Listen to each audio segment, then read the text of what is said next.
大家好，今日我哋嚟傾一個好多人有共鳴嘅話題，就係細個嘅經歷會不知不覺影響而家做爸爸媽媽嘅方式，好似一把回音咁，一路跟住我哋。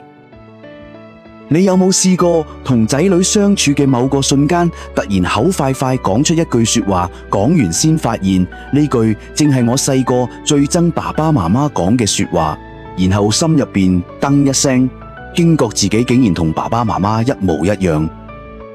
如果你有呢種感覺，絕對唔係得你一個，呢種情況好普遍，答案就藏喺我哋嘅原生家庭入邊。呢啲不經大腦嘅說話，本能嘅反應，從來都唔係偶然，根源就是我哋人生第一堂課，屋企。原生家庭就係你由細到大成長嘅家，有爸爸媽媽、兄弟姊妹或其他照顧你嘅人。佢好似我哋嚟到世界攞到嘅第一張人生地圖，係愛、嘈交、溝通嘅基本規則，都係喺依度學返嚟。而最關鍵嘅係原生家庭俾咗我哋一張睇唔到嘅心理藍圖，佢就好似電腦預裝嘅作業系統，喺潛意識入邊默默運作。自己做咗父母後，呢套系統嘅影響力會特別明顯。呢張藍圖分健康同唔健康兩類，直接影響我哋成為點樣嘅父母，主要體現在3方面。第一係依附模式。健康藍圖長大嘅小朋友會有安全型依附，知道爸爸媽媽永遠係避風港，長大做父母亦會自然俾仔女安全感。反之則會形成不安全型依附，做父母後一係極度焦慮，一係逃避情感，比如聽到小朋友喊就慌晒手腳，甚至想匿埋。第二係情緒調節，健康家庭裏邊情緒被允許，小朋友會培養出心理韌性，而細個常聽唔准喊，有咩好嬲嘅人，潛意識會覺得有情緒係不對嘅。長大後見仔女扭計，會隨口而出唔好喊啦，只因仔女嘅情緒勾起咗自己童年不被理解嘅不安。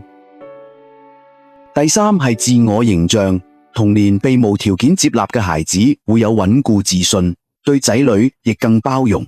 而得到有條件嘅愛，比如考100分先錫你，心底會埋下我唔夠好嘅聲音。做父母後會不自覺用同樣標準要求仔女，將壓力傳俾下一代。其實呢啲唔單止係習慣，更深層嘅係上一代未被處理嘅創傷，變成咗我哋嘅教養方式，形成重複嘅創傷循環。冇人係故意嘅。爸爸媽媽當年亦係原生家庭嘅產物，佢哋只係用自己識得嘅方式愛我哋。那啲根深蒂固嘅反應就好似負面傳家寶，悄無聲息傳俾下一代。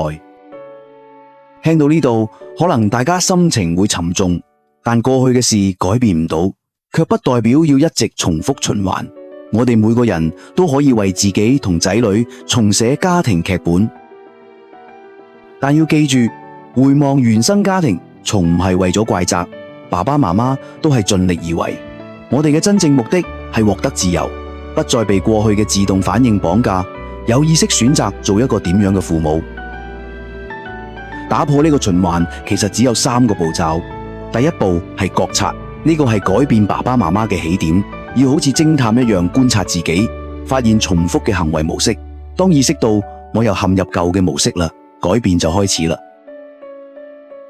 第二步係重寫劇本。